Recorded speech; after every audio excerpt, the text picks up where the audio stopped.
What is this feeling, so sudden and new? I felt the moment I saw Wicked 2. In case it's not obvious, I'm a huge fan of Wicked. I must have seen the show like 5 times, and I've read the book once. Needs more songs. I don't know what it is. Something about this show just rewired my brain when I first saw it on the West End all the way back in 2009. And for almost as long, I've been hearing rumours about the movie adaptation. And as those rumours began to solidify the closer we got to an actual release date, I, like many fans, felt some apprehensivity. Wait, Ariana Grande is playing Glinda? Wait, it's longer than the whole show, but it's only the first act? Wait, that trailer looks like a bland CGI mess. Wait, it's good actually? So it turns out Wicked Part 1 is just a very good rendition of the show. Great music, great choreography, great performances. Ariana, I owe you an apology. Some people have criticised the muted colour palette, which is not unfair, but I think it is unfair to not also mention the inventive shot choices and the tightly considered editing. There's a lot of traditional filmmaking on display here. They really built those sets, they really planted those tulips, that guy really jumped over the camera, Cynthia really sang while doing flips in a harness. This movie is a spectacle, on par with a Broadway show. And it's refreshing that, for once, a modern movie musical isn't ashamed to be a musical. It doesn't couch everything in realism or cut the songs out of the trailers, but instead takes joy in the campness, the cheesiness, the melodrama of it all. I think audiences have been starved for movies like this, which may be a big part in its success.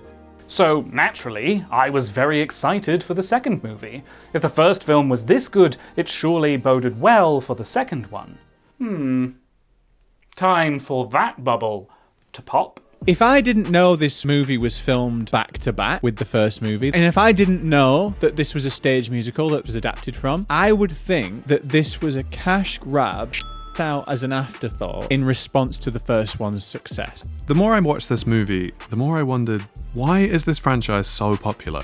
This was a big step backwards from the first film. So it turns out Wicked for Good didn't quite thrill like we thought it would. Now hold up just a clock tick. Not everyone hated it, the fans loved it. Get ready, because Wicked for Good exceeds all expectations. John M. Chu is a genius in the way he brings this to a close. It was as good as I could ever have wanted it to be. Fair enough, the reaction was mixed.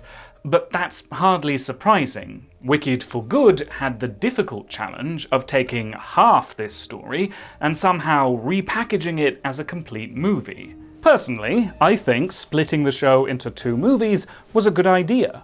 For one thing, the show goes at a breakneck pace, so the story benefits from the extended runtime, and Defying Gravity was designed to bring the curtain down. It doesn't really work in the middle of a movie. Well, that's great for Act 1, but disastrous for Act 2. Act 2 doesn't really stand up by itself. It's shorter than Act 1, Elphaba has less of a character arc, and to be quite blunt, it's just not very good.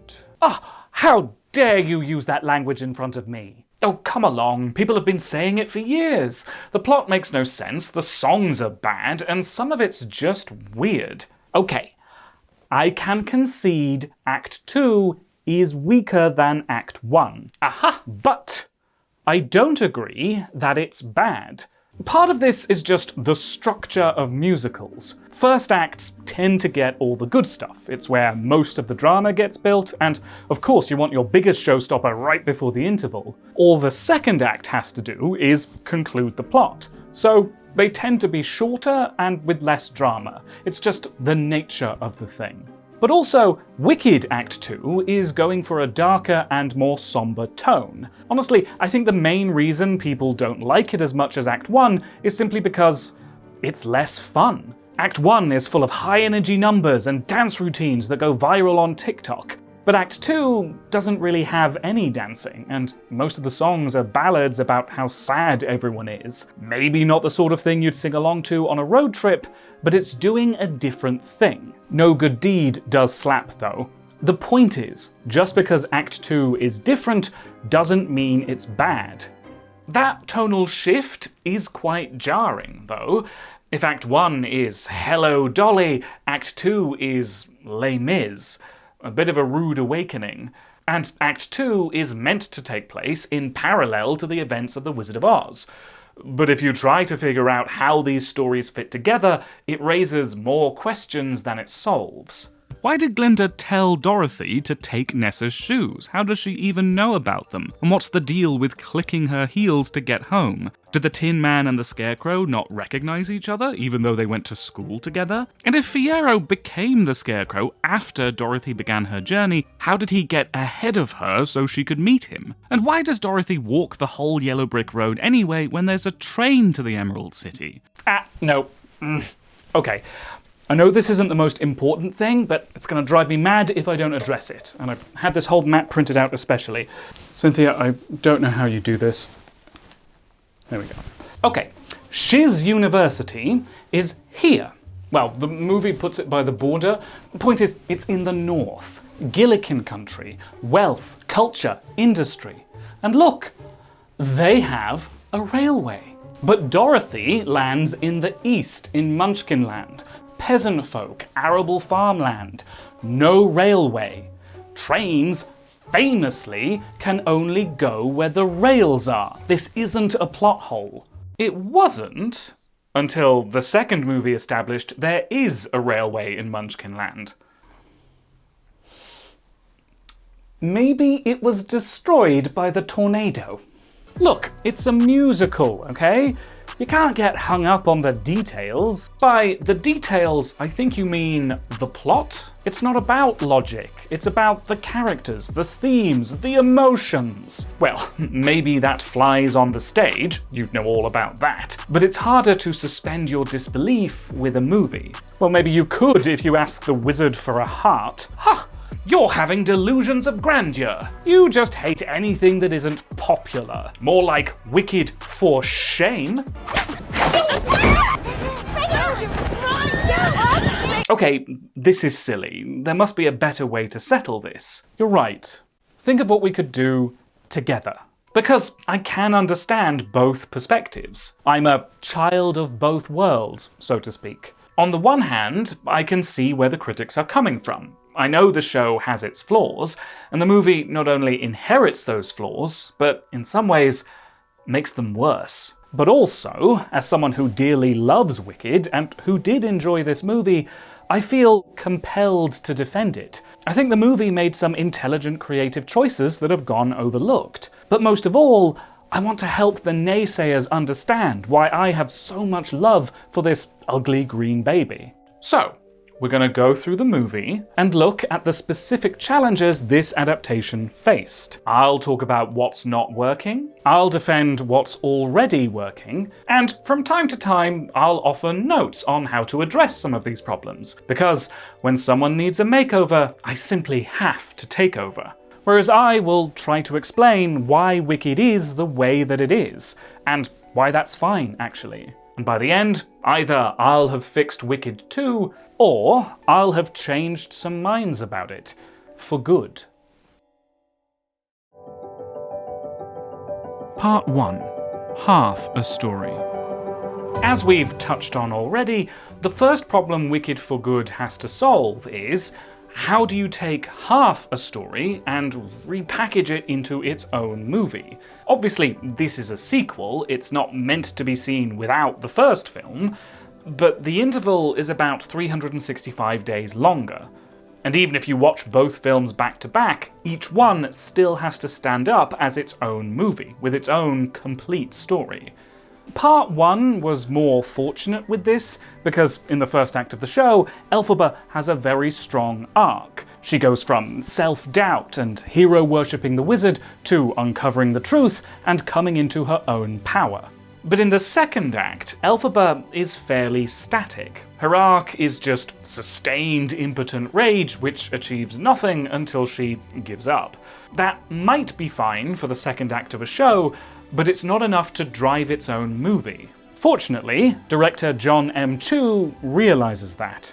While the stage show plays out as a linear, singular story, the two films function more as companion pieces, each with their own perspective. While the first film charts Elphaba's journey from naive, hopeful girl to disillusionment, Glinda goes through a parallel, equally painful journey of discovery in Part 2. The first script was green, the second was pink. If Act 1 is the story of Elphaba becoming the Wicked Witch of the West, Act 2 is the story of Glinda becoming the Good Witch of the North. Glinda undergoes the most change in Act 2, so the movie parallels her journey with Elphaba's in the first one. She gets what she thinks she wants, things don't go how she expects, she begins to question her worldview, challenges the system, and comes into her own power. Yeah, but it's still Elphaba's story, really, isn't it? I don't disagree that Act 2 could work by centering Glinda's arc, but the movie still needs to make a lot of changes to transform it into Glinda's story. And it does make changes. The most obvious change is Wonderful. In the show, this song is about the wizard trying to convince Elphaba to join forces and almost succeeding. The movie adds Glinda to this song, which makes it much more convincing that Elphaba might actually consider their proposal. And it takes what is kind of a boring song in the show and makes it one of the more entertaining numbers of the movie. Then there's Glinda's and Fiero's wedding. The closest thing the show has to this is a brief scene transition before Wonderful, where Elphaba sees Glinda and Fiero at some event. But the movie makes this into an actual scene, which further connects Glinda to the main narrative and raises the stakes of the scenes around it. Now, Fiero leaves Glinda on her wedding night, and she sings I'm Not That Girl in the wreckage caused by Elphaba. But that doesn't prove the movie centers Glinda's arc. You can see the problem in the bubble scene, the one where Madame Morrible gives Glinda her wand and her flying bubble, which leads into a flashback of Glinda's childhood. What? That's a great addition! It makes explicit what is mostly implied in the show, that Glinda cannot actually do magic. Like the wizard, Glinda uses an illusion to perform the role the public wants and expects from her. People will assume that you are causing it to float through your own witchly powers. So, just let them assume. So this scene, combined with the flashback, helps solidify Glinda's arc by establishing her want versus need. She wants to do magic, but she needs to embody a more sincere version of goodness to be worthy of it. And it completes Glinda's physical transformation into Glinda the Good, which is a crucial step in her arc, on a par with Elphaba getting her hat and broom. But what's it doing here? 10 minutes into the movie, before Glinda's first song even. It means she's wearing her Good Witch costume for basically the whole movie. You'll notice she's in it in every scene in the second movie. The entire movie. Some fans get weirdly annoyed about Glinda's lack of costume changes in the second movie, which I don't understand. This is her iconic look. What does it matter how many costumes she has? Nevertheless, this is a change from the show. Glinda doesn't wear her Good Witch costume until midway through the second act. Aesthetically, she undergoes a transformation from popular schoolgirl to public figure to the Good Witch. So these aesthetic criticisms about Glinda's costumes in the movie speak to an underlying criticism about Glinda's arc. In the movie, she completes her transformation too quickly. In the show's opening song, thank goodness, Madame Morrible reintroduces Glinda to the public as Glinda the Good, retelling the end of Act 1 as if Glinda had been the wizard's choice, instead of Elphaba. The day you were first summoned to an audience with Oz, and although he would not tell you why initially, when you bowed before his throne, he decreed you'd hence be known as Glinda the Good, officially. The movie cuts this verse, I suspect because it wants to imply more significant time has passed, however long 12 tide turns is meant to be. But it means Glinda becomes a public figure during the time skip. She's already Glinda the Good before the movie starts. So here's my note. Glinda's arc would be stronger if it began with her transformation yet to happen. In Thank Goodness, all this should still be new to her. She shouldn't have her bubble, wand, and dress yet. Glinda the Good should still be cooking. Oh, and the flashback to Glinda's childhood can just be cut. It doesn't add anything. Disagree. It puts more focus on Glinda's lack of magic ability. It sets up the beginning of her arc. But it doesn't add any new context to the surrounding scenes. It just reminds us of things we already know about Glinda. She really wants to do magic but can't, and she's grown up believing it's not about aptitude, it's the way you're viewed. Well, it's been a while since she's sung about being popular. In a sequel, this sort of reminder is useful. It helps to re-establish the broader themes and frames Glinda's actions around this worldview. Yes, but since it's all theme and no narrative, this flashback feels like a sidebar when placed partway through the story. It's not very effective at centering Glinda, it gets buried in the mix. So my second note is, if we have to have the flashback, wouldn't it work better at the very beginning of the movie? The scene would need fleshing out, but as an opening, it would lend context to Glinda's decision from the end of the last movie, and put her story front and center in the second, as we go on to explore the fallout of that decision. I don't know if that's a particularly strong opening for a musical. Oh, we'll get to strong openings soon enough. My point is, structuring the movie around Glinda's arc is not just a matter of adding more scenes with her. It also needs to root the narrative in her perspective. The movie adaptation of Chicago is a good example of this. In the show, Roxy and Velma are equally important characters, but since movies generally have only one protagonist, the adaptation roots the narrative in Roxy's perspective, as is made clear by the opening shot. This opening moment here establishes exactly our concept, doesn't it, really? Yes. Chicago, as seen through Roxy's eyes. They do add Roxy to more scenes, but usually as an observer.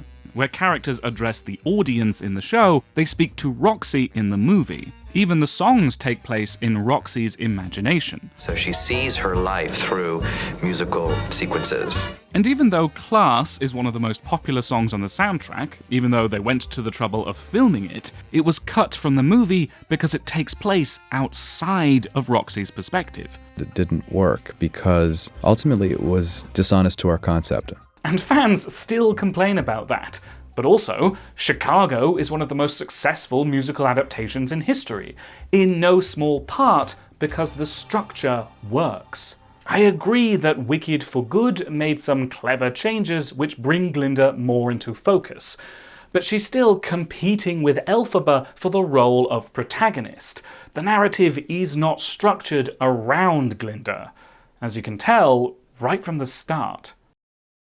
Part 2. The opening. The thing I was most intrigued to see in the second movie was how it would handle the opening. 'Cause in the show, Act 2 starts pretty abruptly. Act 2 opens with a brief reprise of No One Mourns the Wicked, now titled Every Day More Wicked, which in about a minute sums up how Oz feels about the arrival of the Wicked Witch. Then the curtain opens and it transitions into the real opening song, Thank Goodness. For the second act of a show, it makes sense to get back into things very quickly. But a standalone movie needs a more solid opening. So I was curious whether it would expand Every Day More Wicked into a bigger opening song, or if it would add some new scenes where we get to actually see what the Wicked Witch is doing that's got Oz so worked up. As it turns out, it did both. The movie opens with this scene of the yellow brick road being built, the road plotline being another original idea for the movies, and the construction crew being attacked by Elphaba. It is a bit of a shame the movie starts without music, but I think this scene is necessary. It wouldn't work for the Wicked Witch to only be wicked off stage. In a movie, we need to see it. And I like how it's clear to the audience what Elphaba's goal is here, rescuing the enslaved Elasmotherium? But to the Ozians, this looks like an unprovoked attack on the wizard. This scene naturally transitions into Every Day More Wicked, which the movie expands into a medley of reprises, which makes sense since the original is a reprise anyway. But now it becomes a montage catching up with all the characters after the time skip. It's pretty well done, and it's fun. Except, for an opening number, it's awfully messy. It's not unusual for a musical to incorporate several songs into one, though that's usually in the form of counterpoint melodies. One Day More from Les Mis overlaps pieces of other songs so they fit together, whereas Wicked for Good's medley stitches reprises together, one after the other. They feel less connected. And this opener is not just a medley of songs, it's a medley of locations and viewpoints. We're in the Emerald City, then Munchkinland, back to the Emerald City, then with Elphaba in her hideout, then with Glinda, then Fiero, back to Elphaba, then the Emerald City again. That's a lot of information to get in 30 seconds. Elphaba especially sticks out here, because her viewpoint is completely separate from the Ozians' viewpoint. She's literally singing about information they do not have. Act 2 of the show doesn't introduce Elphaba until the Wicked Witch of the East scene, so why is the movie in such a rush to show her side of things? My note would be to delay Elphaba's introduction, certainly until after Glinda is properly introduced. I agree we do need to see the witch being wicked in the opening, since that's what Oz is reacting to, but you could do that without showing Elphaba's face. The opening needn't be about Elphaba, it's about Oz's fear of the Wicked Witch. Above all, though, a medley is a terrible choice for an opening number. Medleys are, essentially, musical montages. They work best when several plot lines are dovetailing together, or culminating at once. But an opening needs to hook the audience, establish the theme, and create a solid foundation to build the narrative upon. It needs a song with a strong identity, which medleys are inherently unsuited for. Now, there is sense in having the opening song be a montage of character introductions. That's also not unusual for a musical, but they need to be tied together with a clear through line. The opening number of Rent, titled Rent, is mainly sung by characters Mark and Roger, but also introduces Joanne, Collins, and Benny, each with short verses about their own baggage. However, they're introduced in ways which relate them to Mark. He is the through line. Also, the song keeps returning to the main subject, whether or not they'll pay last year's rent. The opening number of Heathers, Beautiful, introduces almost all the main characters, but protagonist Veronica is the one literally introducing them, and the song is about the toxic culture of high school, so these characters are examples serving the through line. But the movie's medley doesn't have a through line. Is it about Oz reacting to the witch? Is it about Elphaba recommitting to her mission? Or is it about Oz celebrating Glinda? It doesn't actually tell us whose story this is. So even though the following two scenes are entirely about Glinda, they still don't establish that this is Glinda's story. And the lack of a through line continues to be a problem as the movie goes on. Since this opening fails to give the audience a viewpoint to latch onto, the broader structural problems become even more jarring. We've already talked about why Glinda's flashback feels like a sidebar, but it certainly isn't helped that it's an abrupt change of setting after a whole song of abrupt setting changes. This gets tiring fast. And then the movie adds a whole slew of new scenes, Elphaba with the animals, Nessa with Bok, another flashback. It just feels cluttered, a random collection of scenes with no narrative cause to effect connecting them. Alright, I see your point. Though I'd argue the structure does find its feet for the last 2/3 of the movie, from about Wonderful onwards. Debatable. But putting the structure aside, I still think the movie benefits from the added detail these scenes provide. Act 2 of the show is a bit brusque in its pace, so adding some scenes near the beginning help illustrate things the show merely alludes to. There's the scene of Fiero pursuing Elphaba with the Gale Force, which also adds this emotional moment where Elphaba thinks Fiero has turned on her, tying into their later confrontation where he's forced to pretend he actually has. The skywriting harkening back to the original Wizard of Oz is a nice touch, and Morrible literally twisting Elphaba's words to misrepresent her is right on theme. The scenes with Nessa and Bock illustrate some throwaway lines in the show about how Nessa comes to be known as the Wicked Witch of the East. It's crucial to her arc, and if it's important to see the other witch being wicked, surely the same is true of this one. And there's one plotline the show outright overlooks: the animals. In Act 2, they're mostly forgotten about, overshadowed when Elphaba supplants them as Ozza's next top scapegoat. So the scene of Elphaba trying and failing to rally the animals to her cause is a very welcome addition. Next you're gonna tell me you actually like the new song. Well... Part 3. The songs. Even if you don't like the songs of Act 2, you have to admit, the movie did a great job with them. The clear standout is No Good Deed. Cynthia simply ate with this performance. I have no words. When I first saw it, the whole theatre applauded. Of course, all the songs are beautifully performed. That's just what happens when you give them to talented singers like these. Talented singers? We know there's one weak link in that chain. Okay, look, I know it's cool to clown on Michelle Yeoh's singing ability, but casting Madame Morribles who can't sing is a time-honoured wicked tradition. At the audition they'd said, you know that Madame Morrible has a couple of songs. Well, I'm sorry, but this Madame Morrible won't have any songs because I can't sing. Okay, here are my actual thoughts about Michelle Yeoh's casting, which are too complicated to get into. You can pause if you're interested. Otherwise, let's move on. Obviously, it's the same creative team as the first movie, so they still handle these songs with the same passion and inventiveness. I've already sung my praises for their take on Wonderful, but all the songs are very well realised. Even As Long As You're Mine? Beautifully performed, sure, but nowhere near horny enough. Yeah, I know the film's a PG-13, but this song is supposed to be about suppressed yearning. In the show, they grind on each other the whole time. Surely we can express the intimacy of this moment without Elphaba constantly turning away from Fiyero. Oh, chill out. It's a slow build. They get there in the end. And personally, I don't mind the sex cardigan. Okay, fine, but you know which songs we need to talk about. Fine. Perhaps another reason why people are less fond of the songs in Act 2 is simply a numbers game. Act 2 has fewer songs than the first, and 3 or 4-ish of those are reprises. So if we're expanding Act 2 into a 2-hour movie, adding new songs is pretty inevitable. Wicked for Good includes 2 original songs, No Place Like Home and The Girl in the Bubble. And honestly, they're fine. They've grown on me the more I've listened to them.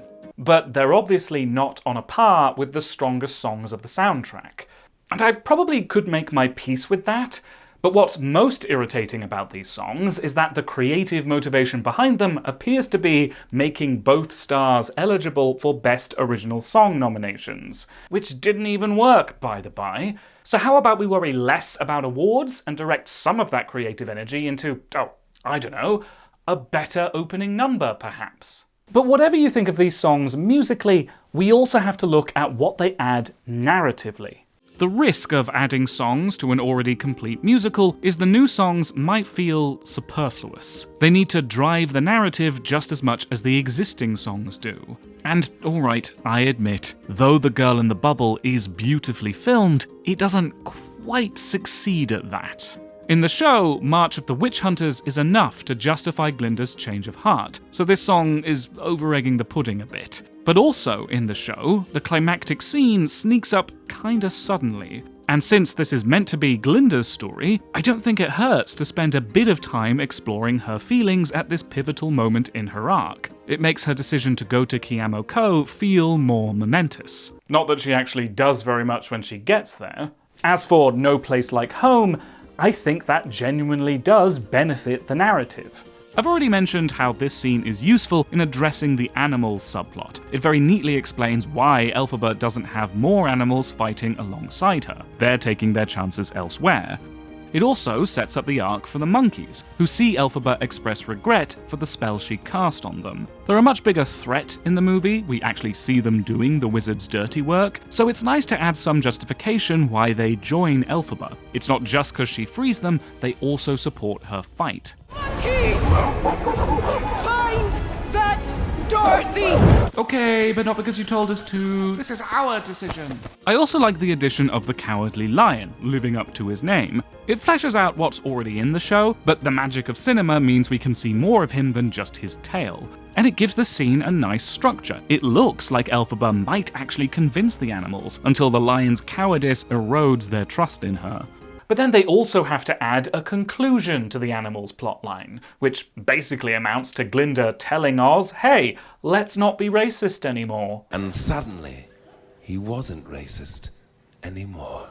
I mean, yes, though that speaks to a broader difficulty in allegorizing systemic injustice within a conventional narrative. I talked a lot about that in my Steven Universe Future video, so I won't go into that here. I'll just add that while this conclusion may be hokey, it is nice that the movie fully confirms what the show merely implies, that Glinda will go on to address animal rights.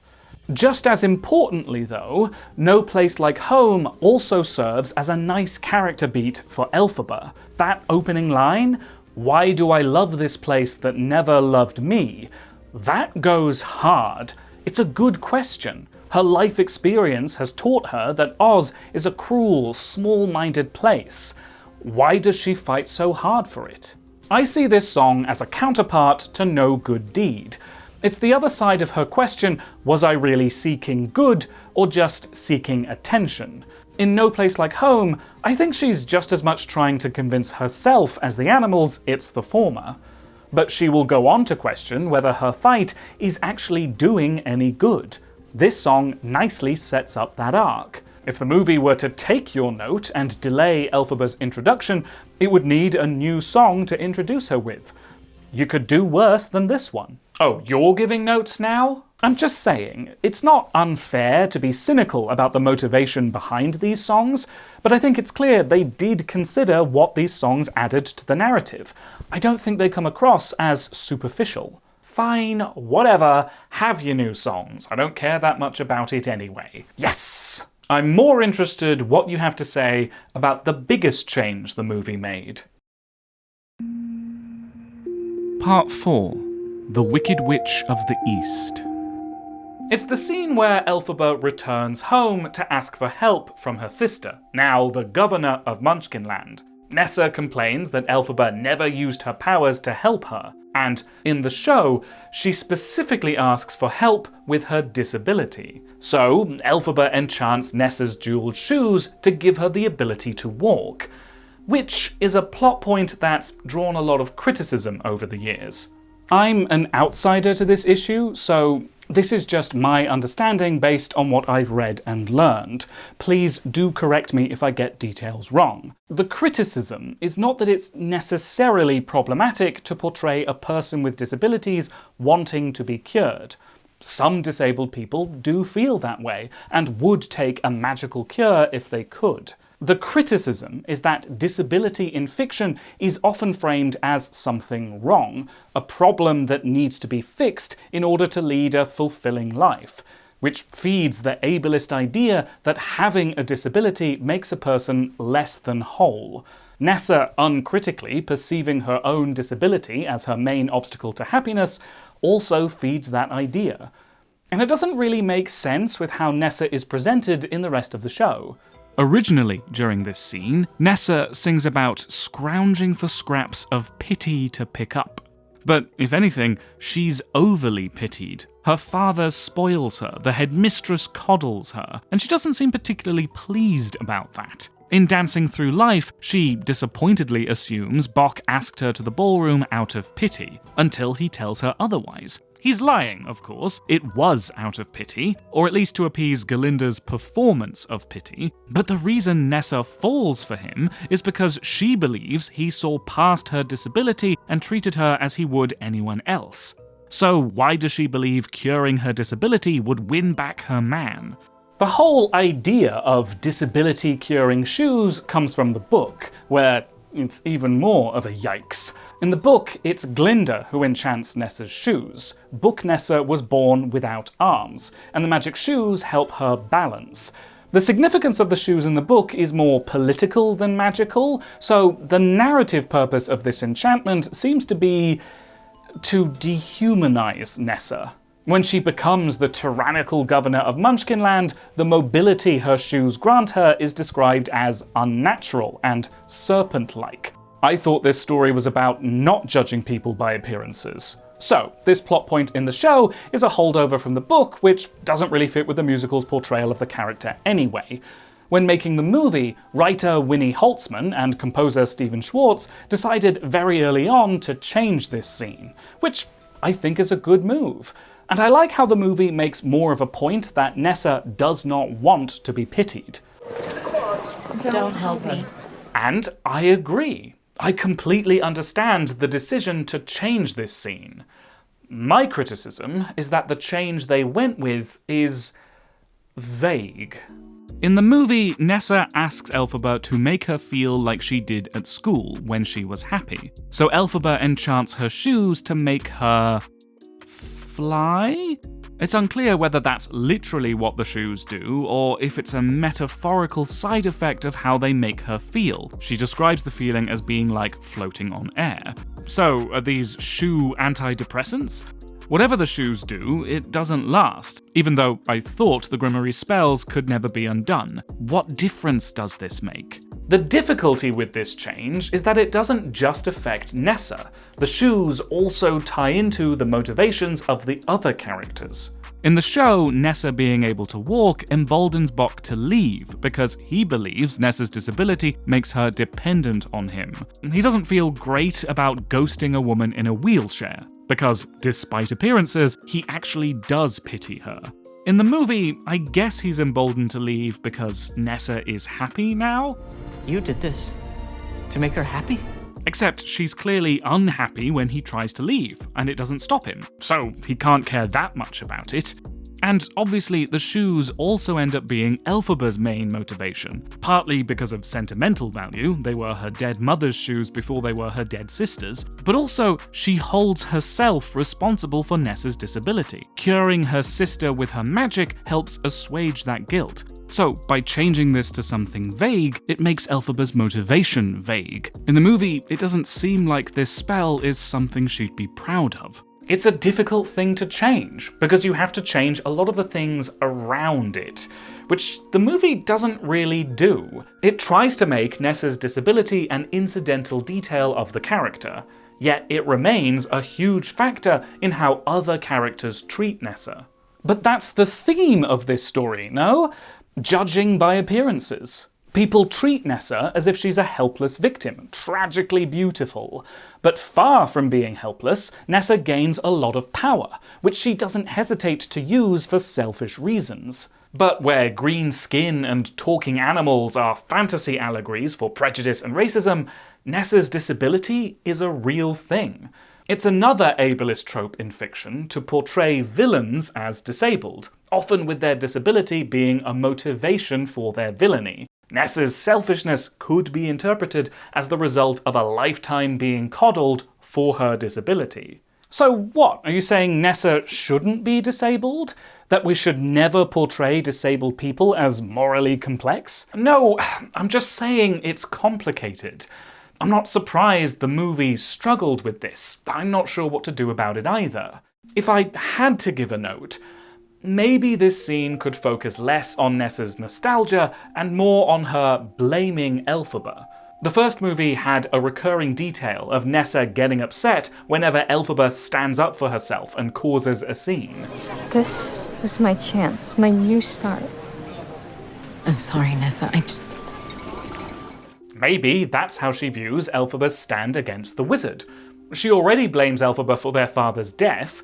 Maybe she also blames her for having to drop out of school to become governor, and for the strain all that has put on her relationship with Bok. So, Elphaba's guilt in this scene could be about the inadvertent impact her choices have had on her sister's life. As for Bok, maybe the thing that emboldens him to leave is finding the wedding announcement. Before, he didn't have the courage to stand up to Nessa, but he'll do it for Glinda, Border Patrol be damned. And the spell on the shoes somehow needs to tie in with both Nessa and Bok's motivations, and still make sense why it affects her shoes. Honestly, I got nothing. Oh, how the high and mighty have fallen. Some makeover this turned out to be. This is the toughest case I've yet to face. Because the other problem here is that these shoes are meant to be the same ones in The Wizard of Oz. But neither the movie, the show, nor even the book really provide an adequate explanation for the shoes which makes sense in both stories. And that's not just a problem with this scene. This problem might be baked into the very foundation of what Wicked is. Part 5. The Wonderful Wizard of Oz. Wicked is a story about the rise of fascism, the power of propaganda, and the heartbreak, failure, and murder of its lead character. And it's inserted into a whimsical fable about a farm girl travelling to a magical land. To be fair, the original books are a political allegory. It's a storybook for children. It's not the same vibe. Yes, but they're not the same story. It's wrong to think of Wicked as a prequel to The Wizard of Oz. I mean, it is a prequel in that it mostly depicts events which take place before The Wizard of Oz, but they aren't meant to be the same story. The Wizard of Oz is implied to be Dorothy's dream, which is why all the characters resemble people she knows from Kansas. Wicked has no explanation for that. And the witch is a very simple villain who is purely evil and not at all sympathetic. She's not even the only green person in the movie. Looks like the wizard got around.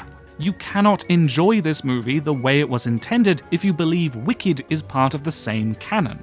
These are not separate chapters of a continuous story, they are the same story told from different perspectives. This is clearer in the book, which only makes a superficial attempt to adhere to The Wizard of Oz. Elphaba doesn't even meet Dorothy until the very end. So it's not about fitting these stories together, it's about looking at the story another way. Except the show strengthens its connection to The Wizard of Oz. It references specific plot points as if they've just happened off stage, and it gives the Tin Man and Scarecrow more prominent roles in the narrative. Then the movie makes this connection even stronger, by adding the poppies and the skywriting, and generally evoking the aesthetic of the 1939 movie. Whatever way you look at it, this story inherits elements from The Wizard of Oz which don't always gel with the change in tone. Just look at the Tin Man. In The Wizard of Oz, he sings and dances. He squeaks and clanks and whistles through his spout. I'd be tender, I'd be gentle, and awful sentimental. Cut 2. What have you done to me? You witch! For once, I'm glad I'm heartless. I'll be heartless killing her! The tone problem isn't just between Act 1 and Act 2, it's also between Wicked and The Wizard of Oz. But that's the point. It's about the dissonance, the dark underbelly beneath the whimsy. It's true that Act 2 is darker, but it's not like that darkness wasn't present in Act 1. There's a looming sense of dread. Something bad is happening in Oz, and nobody else seems to care very much. It's also clear from the outset this story is a tragedy. We know it won't end well. Even if you haven't seen The Wizard of Oz, we know Elphaba will die in ignominy. They sung a whole song about it at the start. Yes, Act 1 wants you to root for Elphaba, but only because that makes it more tragic. When she has a vision of Oz celebrating her, we already know they're celebrating her death. The people of Oz are shallow and prejudiced. Galinda is vapid and self-centered, and Elphaba endures a lifetime of abuse she doesn't deserve, which, strangely, is part of the fun, because the show takes the cynicism of the book and puts it to music. It's satire. Even though the second act is darker, it still undercuts this with comedy. Except the movie cuts a lot of the comedy. The palace guards don't describe Dillamond as a goat on the lamb, Glinda doesn't call Ness's death an unfortunate twister of fate, and she doesn't tell Elphaba, "Come on, they're just shoes." The movie leans into the darker tone and plays it more dramatically, which I can understand. Translating from the stage to live action inevitably makes it more realistic. Obviously, the Wicked movies are not very realistic. They haven't had the Tom Hooper treatment, thank God. Still, it can't help but be more realistic than the show is. In theatre, you can use a bit of set dressing to suggest a location without being specific. But in film, conventional film anyway, you can't point a camera at something abstract. The movie has no choice but to be specific. At the end of the show, Elphaba and Fiyero leave Oz by walking through a door of smoke, and it's down to the audience to interpret what that means. But the movie can't do that. It has to establish where they go and how they got there. On the stage, it's a common device for a character to speak to the audience in soliloquy. When Glinda sings the sad part of Thank Goodness, we know she's expressing her hidden feelings to us and not to the other characters. But in the movie, they have to do this whole time stop thing. And I still see some people getting confused whether this is abstract or literal. Honestly, considering how everyone else is still moving at regular speed, I think the confetti might actually have been added in post to make this clearer. It's harder to convince a movie audience to suspend their disbelief. The added specificity puts more pressure on the plot to justify its own internal logic. The movie adds scenes showing Nessa's draconian anti-Munchkin laws in action. It's true this helps flesh out her arc, but now that we've seen those laws posing a physical obstacle for Boq, it's unclear how he can even think about leaving without Nessa's permission. Elphaba's spell doesn't solve that problem. And there are numerous scenes where Elphaba is held at gunpoint, seemingly unable to escape. Except now we've seen her fight off a whole troop of armed guards right at the beginning of the movie. So these standoffs feel contrived. Did she really have to leave Fiyero behind here? Furthermore, the shift towards realism makes the whimsical elements stand out all the more. It's even harder to take this stuff seriously. I admire how the movie leans into the horror of the Tin Man scene. The makeup's great, and don't think I didn't notice the visual effects on the knees. But when he clomps down the corridor at Nessa, dunk, dunk, dunk, dunk, I'm sorry, it's kind of funny. And Nessa's death is kind of funny too. Oh, too soon? She gets crushed by a flying house, and then a girl steps out of the house and runs off with her shoes. It's all a bit goofy. From that, we go to funeral vigil, then wacky catfight, then Fiyero gets murdered by a lynch mob. It's a roller coaster of tones. Maybe the show is just about abstract enough or camp enough to pull this off, but the movie pulls away from that into a more serious tone. The dissonance with The Wizard of Oz feels less controlled, and it's harder for the audience to suspend their disbelief. So you can't say that people shouldn't get hung up on the details, because these details are the whole point. We, the audience, are supposed to enjoy how the pieces of Wicked fit around The Wizard of Oz. But they don't fit, and they never will. Okay, I've had just about enough of this now. What, you're gonna look at me and you're gonna tell me that I'm wrong? Maybe not. Maybe you're right. Maybe Wicked is deeply flawed as a concept, and the tone problems can't be fixed, and the movie was never gonna work no matter what it did. But I don't care.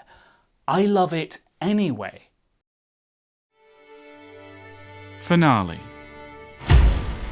Why I love Wicked anyway. When I saw Wicked for Good the second time, yes, I saw it twice, I was seated in front of a group of people who were making their feelings very clear. They were disappointed, at times openly laughing at the movie, and remarking on how bad it was compared to the first one. And while I don't think much of their theatre etiquette, I understood that reaction. I know the common criticisms of Act 2, I could see the ways the movie struggled, and even before it came out, I'd expected people probably wouldn't like it as much as the first. None of this was surprising to me. And yet, I felt defensive. These people come into my house and disrespect my things. If you can't handle Wicked at its Elakanamen, then you don't deserve it at its Because I'm not just a fan of Wicked Act 1, I'm a fan of Wicked, dammit. I love the whole thing, warts and all. As a long-time fan of Wicked, the popularity of the first movie put me in a weird position. Of course, the show was a smash hit, but the movie somehow travelled beyond its fan base of theatre kids and elder gays and cut through into mainstream awareness.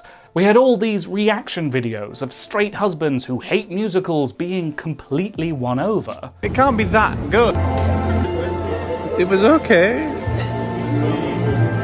But now that For Good has come out, a lot of people who were unfamiliar with the show have reacted like, wait, that's it?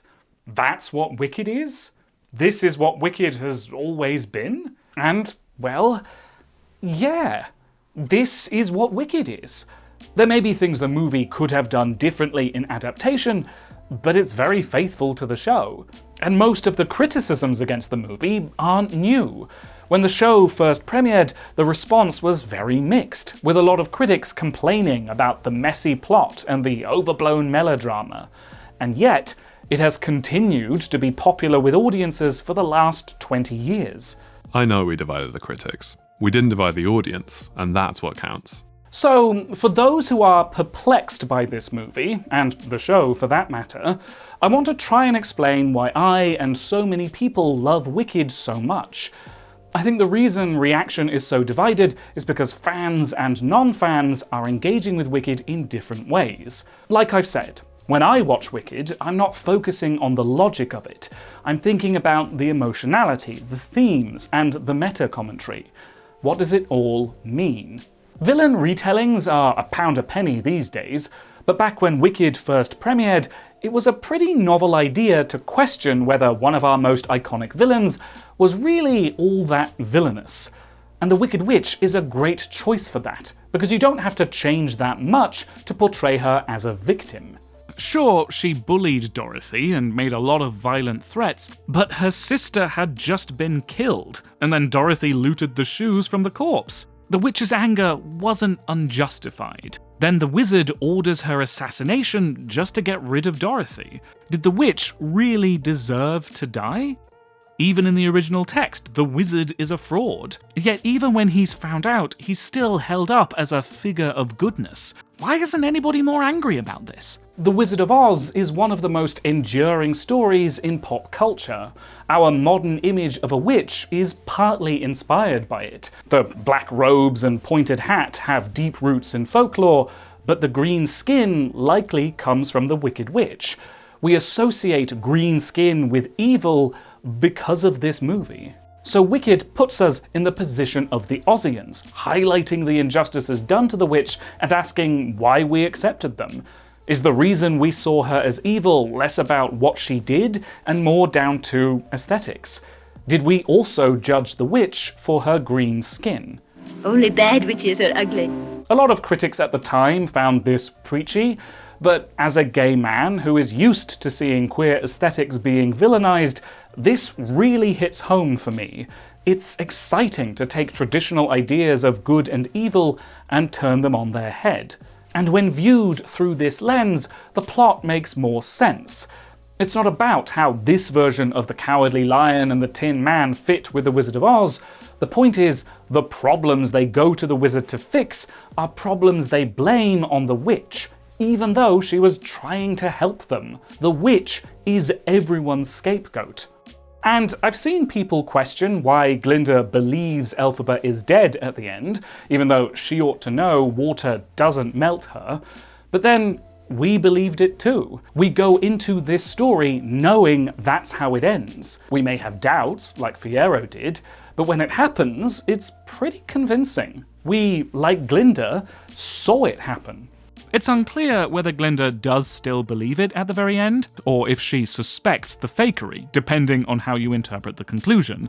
But I think she believes it in the moment because the story of the Wicked Witch has become more powerful than the truth. Our story of the Wizard of Oz is the same story Oz tells about Elphaba. It's just as influential to them as it is to us. In the book, Elphaba is actually allergic to water and really does die at the end.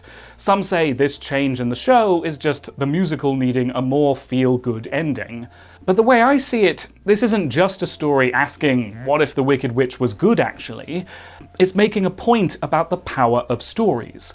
The witch becomes yet another fiction Oz believes because they prefer it to the truth. Except this time, Elphaba has taken control of the narrative. Because they need someone to be wicked. So that you can be good. It's a Pyrrhic victory. Elphaba may have failed to change the hearts and minds of Oz, but she changed the one mind that mattered. The real strength of Wicked is the story of this friendship. The real tragedy is how the myth of good versus evil forced them onto opposite sides of a made-up divide. Whatever else you might say about the movie, it gets that part right. When they sing For Good together and say I love you, and then weep either side of the door, it gets me every time. As somebody who critiques media online, I don't tend to be forgiving about a story's flaws. I've made a bunch of videos that are highly critical of things that are very popular.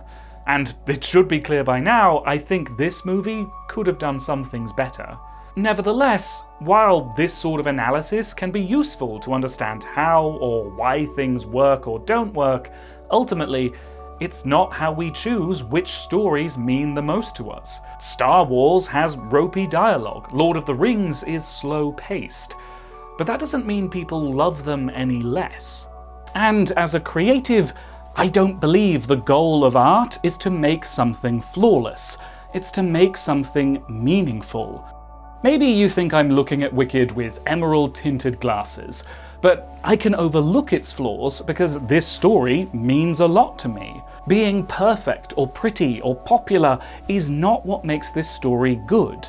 It's that it has the brains to challenge our assumptions, the heart to make me care about a villain, and the courage to take one of our most beloved stories and tell it a different way. At least, that's why I like it. If you want to see more videos like this, why not throw me some change for the better by joining my Patreon, where you can get bonus content and early access to future videos. Instead of leaving a handprint on my heart, you can just leave a comment or like the video. And don't forget to subscribe so you can help me most to grow. Thanks for watching.